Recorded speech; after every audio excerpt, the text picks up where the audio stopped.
Um livro falado com Walter Vieira. A História da Minha Vida. Um livro falado com Walter Vieira. Temporada 2, episódio 5. Você está gostando da nossa história? É uma história que comove, mas já se passou, foi tanto tempo atrás, né? Deus, ele dá a vida para todo mundo. Deus dá a liberdade para todo mundo. Cada um faz dela o que acha melhor. Tem gente que vai para o lado errado, tem gente que vai para o do lado do bem. E eu vou contar também lá para frente, lá para as temporadas finais, como a música entrou na minha vida. Como eu falei lá atrás, eu já gostava muito de ouvir música. Eu ouvia muita música internacional. Eu ouvia muito forró. Não, o forró até que não. O forró era mais mastruz com leite, era caviar com rapadura, aqueles forrozão lá. Mas eu ouvia muito pagode, samba. Eu ouvia muito o Raça Negra, nossa senhora, mas como eu ouvia o Raça Negra. E gostava muito de ouvir música internacional.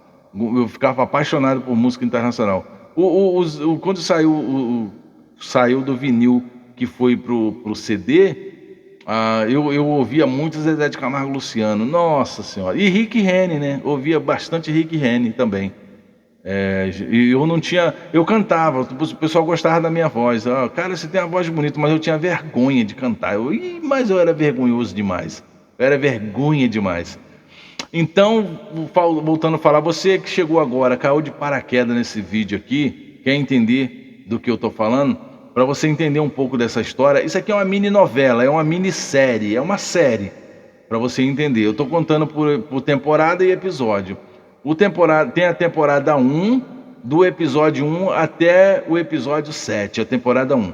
Agora estamos na temporada 2, episódio 5 da temporada 2. Quero que você fique ligado para você entender um pouco, mas você tem que voltar lá nos vídeos. Não adianta você ouvir esse episódio aqui dessa temporada, você não vai entender nada, tá bom? Volta lá no final, no começo lá, é para você entender. Você vai gostar. É uma minissérie, eu adoro assistir série. Inclusive eu estou acompanhando uma série, que o nome da série que é bem um pouquinho antiga já, The Shielder. The Shielder.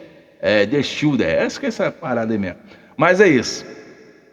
O Joel, como ele estava andando com o rato, nesse dia, os bandidos foi para trás de rato. Só que a casa de Joel, ele morava com a mulher no mesmo local de rato. A casa de rato era em cima um pouco, de Joel era embaixo. Não era comunidade lá onde eles moravam, não era comunidade não, tá? A comunidade onde viviam os bandidos era do outro lado do rio. Do lado de cá não era nada disso, não tinha. E tinha um grupo de extermínio que se chamava Mão Branca, naquela época lá, Mão Branca. Os caras que limpavam o bairro, não deixava surgir roubos, não deixava surgir nada disso.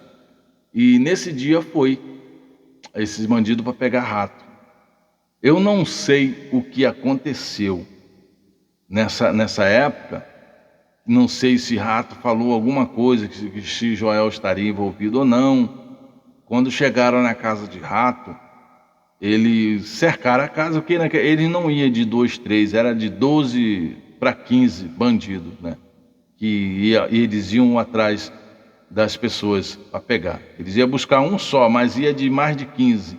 E naquela época era umas armas, não era tão pesada de fuzil, era de metralhadora para baixo, mas era arma, né? Matava de qualquer jeito. E pegaram o rato, ele tentou fugir. Quando ele pulou a janela, os caras matou ele. Quando ele foi pular a janela, ele não conseguiu sair. O corpo ficou pro lado de fora, a parte da cabeça, tudo ficou pro lado de fora, e ele ficou pendurado na janela, ficou ali. Mataram o rato. E 3 e pouca da manhã foram até a casa de Joel. Chamaram pelo nome dele, e fulano, ele pegou e saiu.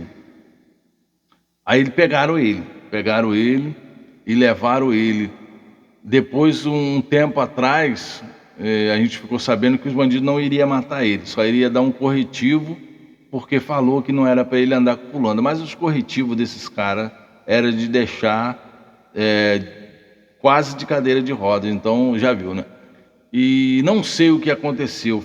Um tempo depois a gente ficou sabendo que o Joel tentou fugir, acertou um chute nos bagos, né, de um dos caras que estava com a 12. Quando ele correu, o cara deu um tiro de 12 nas costas dele. E ali, já viu, né? Não teve jeito. Portanto, eles não foram, ele não iria fazer covardia com eles, portanto, só foi aquele tiro nas costas. E ele ficou lá, caído. Morreu. Mais uma perda que minha mãe teve. Só voltando um pouquinho. O Joel era o mais velho, abaixo de Gilza, que Gilza não morava com a gente, não. Quem quer entender a história tem que voltar lá no início para ouvir o que eu falei da minha família lá, tá?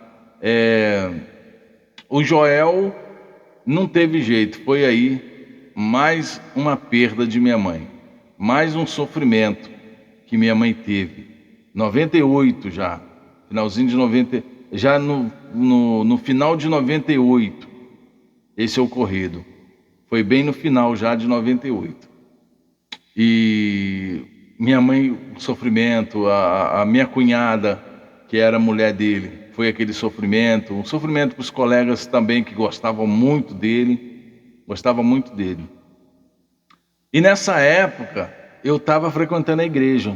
Eu tinha eu peguei um Opala do amigo meu, comprei dele, na época foi R$ 700, e fiquei com esse Opala. Desse Opala, eu troquei num Fusca, só para voltar um pouco na história lá. De Joel, que o Joel, né, que Deus a tenha, ele se foi. Mas ele foi um cara que morreu, ele morreu, mas ele não era um cara do mal, ele não fazia besteira. Não é hoje que eu vou passar a mão na cabeça dos meus irmãos, porque se fosse pessoas ruins, eu dizia aqui sem problema nenhum. Mas eles não eram. Portanto, todo mundo, até depois, até os próprios bandidos, a gente ficou sabendo que ele falou que ele morreu porque estava no lugar errado e com pessoas erradas. E eu estava frequentando a igreja. Aí um certo dia eu estava dentro do meu Fusca, junto com um amigo meu da igreja, conversando. Aí passou aqueles bandidos todinho, todos aqueles bandidos que mataram meu irmão. Passou perto de mim, eu dentro do Fusca. Eu falei baixinho assim. Falei, rapaz. Aí, que coisa, né? Os caras que mataram meu irmão passando tudinho perto de mim, eu não posso fazer nada. O cara falou, rapaz, entrega na mão de Deus, porque se você fazer vingança, a vingança vai voltar contra você. O destino deles já estão todos traçados, cara. Você perdeu o irmão, perdeu o seu irmão, mas o destino deles está traçado. Só que nessa época, voltando um pouco do sítio, nessa época, quando a gente morava no sítio, depois que o Wagner se foi, a gente estava morando nesse sítio e chegou um pessoal que era índio, tinha pedreiro, tinha. Eu fiz amizade com um deles, fizemos amizade. Aí eles não tinham onde morar, como esse sítio era grande, tinha casa, a casa era enorme, tinha vários quartos, a gente cedeu para eles. E eles virou amigo da gente. Inclusive, uma das meninas, que era namorada dos meninos, era índia mesmo, foi pega no laço. E aquele pessoal ficou morando com a gente ali. Ficou morando, pegamos uma amizade, depois da morte de Wagner. E Joel ficou muito amigo um deles, do Arcanjo, era Arcanjo, tocava um violão, o cara era muito fã do Legião Urbana. Ele era muito fã do Legião Urbana, cantava tudo do Legião Urbana. Portanto, quando na época o Renato Russo morreu, esse cara queria se matar. A gente que segurou ele queria se matar de qualquer jeito. Porque ele não tinha, ele era meio, na época, acho que ele tinha um probleminha. Mas era um cara assim, pra gente era bem normal, mas ele ficava meio agitado. Ele era um cara do bem, o irmão era pedreiro, era tudo crente, né? Só que ele era meio desviado da igreja, esse cara, que era meu amigo. E ele ficou muito amigo do Joel. Quando o Joel morreu, ele chegou lá na minha casa, lá no meu barraco, com uma pistola e com um oitão. Eu falei, rapaz, que é isso aí, cara? Ele falou, cara, vamos pegar os caras que matou teu irmão. Vamos pegar. Eu falei, rapaz, guarda isso aí, tu tá maluco? Faz isso não. Falou, não, aí começou a chorar, não, cara, pô, eu vejo que você não dá importância, é teu irmão, pô, eu amava teu irmão, cara, ele era pra mim mais do que um irmão. Eu falei, cara, mas se você for fazer justiça com as próprias mãos, pode voltar contra você. Ele, mas eu não tô me preocupando. Eu falei, cara, se preocupa que você tem tua mãe, tem teu irmão, tem todo mundo lá, não faz isso não, cara. Eu tava com a Bíblia na mão, eu falei, ó, a minha arma é isso aqui, cara. Minha arma é essa Bíblia aqui. Eu não vou vingar, não. Deixa, já se foi, não vai trazer ele de volta. E ele saiu dali revoltado, falando que ia fazer, que não ia, que não ia. Só para resumir, não adianta você fazer vingança com as próprias mãos, porque pode voltar contra você. O destino é esse, aqui faz, aqui se paga. Não adianta dizer que você vai pagar depois que morrer, que não vai. Você vai pagar aqui, porque você vê muita gente na rua, muitos mendigos, muitas pessoas mendigando na rua aí, sujo, não sei, você não sabe o que ele fez lá atrás para pagar, porque está pagando aqui na terra. Então, é isso aí.